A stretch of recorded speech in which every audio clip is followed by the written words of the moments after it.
तो दोस्तों जैसा कि आप सबको पता था कि मैंने अपने Redmi Note 5 Pro में Android P को इंस्टॉल किया था और मैंने आपको उसका प्रोसेस बताया था कि हम लोग अपने डिवाइस में कैसे Android P को इंस्टॉल करेंगे। अब भी जानना चाहते हैं कि अपने डिवाइस में कैसे Android P को इंस्टॉल करते हैं तो ऊपर आई बटन में उसका लिंक मिल जाएगा। लेकिन दोस्तों आज हम लोग इस वीडियो में सीखेंगे कि हम लोग अपने डिवाइस को Android P से कैसे MIUI ROM पे रोल बैक करेंगे, वो भी एंटी रोल बैक फीचर्स को इनेबल होने के बाद। तो दोस्तों मैं हूं सरफराज और आप देख रहे हैं OnlyTalk।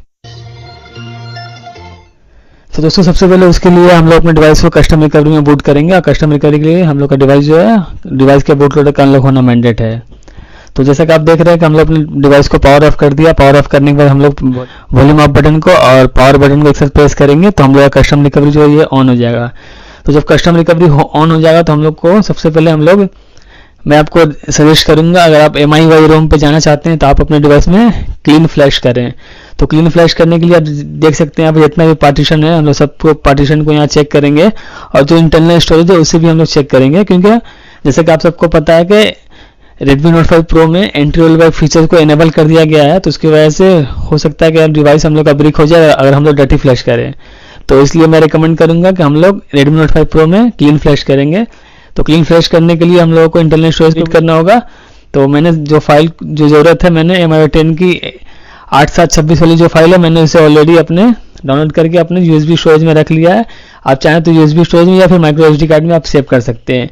तो जैसा कि आप यहाँ पे देख सकते हैं स्क्रीन पे मैंने जो MIUI 8.7.26 की जो फाइल है Redmi Note 5 Pro के लिए मैंने उसे ऑलरेडी अपने पेन ड्राइव में डाउनलोड कर लिया है और हम लोग इसे अब फ्लैश करेंगे। तो फ्लैश करने के बाद जब ये फ्लैश हो जाएगा दोस्तों, तो अगर आप MIUI का ROM अपने डिवाइस में फ्लैश कर रहे हैं तो MIUI ROM फ्लैश होने के बाद मैं आपको रिकमेंड करूंगा कि आप लेजी फ्लैशर को भी एक बार फिर से फ्लैश कर लें, क्योंकि लेजी फ्लैशर जो होता है, जो हम लोग का डिवाइस जो है MI का लोगो में आने के बाद जब फंस जाता है बूट लूप में, तो उस बूट लूप को प्रिवेंट करने के लिए हम लेजी फ्लैशर को हम लोग इस्तेमाल करते हैं।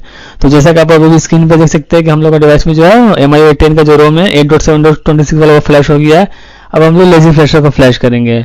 तो जैसा कि आप अभी देख रहे हैं कि लेजी फ्लैशर भी फ्लैश हो रहा है।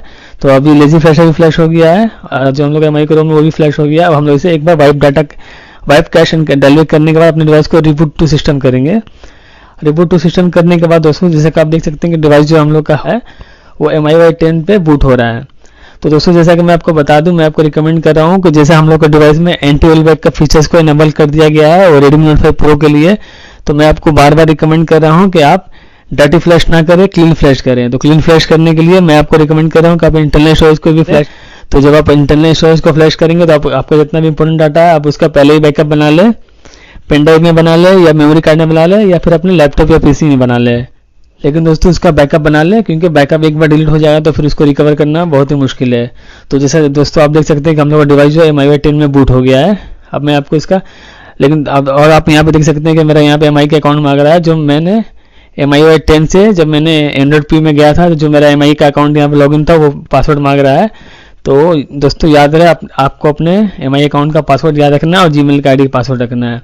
तो हम लोगों ने उसे ऑलरेडी मेरे अकाउंट का पासवर्ड देने के बाद उसे एक्टिवेट कर दिया और यहाँ पे आप देख सकते हैं Gmail ID भी मांग रहा है, तो हम लोग उससे भी देने के बाद उसे भी एक्टिवेट कर देते हैं। तो दोस्तों Gmail ID मैंडेट है, Gmail ID का पासवर्ड और MI अकाउंट का पासवर्ड, तो वो दोनों देने के बाद अब दोस्तों देख सकते हैं कि फ़ोन जो हम लोग का सेटअप हो रहा है। तो सेटअप होने के बाद मैं आपको एक बार दिखा दूंगा सेटिंग में जाने के बाद। तो दोस्तों अगर आपको ये वीडियो अच्छा लगा तो प्लीज़ आप इस वीडियो को ज़्यादा से ज़्यादा लाइक एंड शेयर करें और अगर आप चैनल पर नए हैं तो प्लीज़ आप हमारे चैनल को सब्सक्राइब करें। मैं ऐसे ही Xiaomi के रिलेटेड्स आपके लिए इंटरेस्टिंग अपडेट्स लाता रहता हूँ Xiaomi के रिलेटेड्स, जो आपके लिए काफ़ी कारआमद होते हैं, बेहद हेल्पफुल होते हैं। तो दोस्तों जैसा कि आप अभी देख सकते हैं कि हम लोग का जो MI का जो है वो रिकवर हो रहा है। तो अब रिकवर होने के बाद आप देख सकते हैं कि जो हम लोग का डिवाइस है MIUI 10 पे सक्सेसफुली सेटअप हो गया है।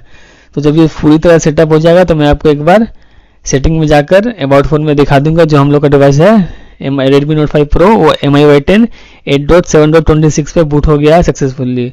तो आप देख सकते हैं कि सक्सेसफुली बूट हो गया। तो मैं आपको एक बार सेटिंग में जाकर दिखा देता हूँ कि जो मेरा डिवाइस है, आप देख सकते हैं अबाउट फोन में कि जो मेरा MIUI वर्जन है MIUI 10 ग्लोबल 8.7.26 बीटा है। और आप देख सकते हैं यहाँ पर कि जब मैंने इसे फ्लैश किया था उसी दिन MIUI 10 8.8.2 की अपडेट आ चुकी थी। तो आप देख सकते हैं मुझे OTA के थ्रू अपडेट मिल गई है, लेकिन आज के डेट में इस अपडेट को Xiaomi ने रिमूव कर दिया है, सस्पेंड कर दिया है। ज़्यादा जानकारी के लिए आपको ऊपर आई बटन में उसका लिंक मिल जाएगा, आप जाकर देख सकते हैं। तो दोस्तों आज के लिए इस वीडियो में बस इतना ही, मिलते हैं आपसे अगले एपिसोड में।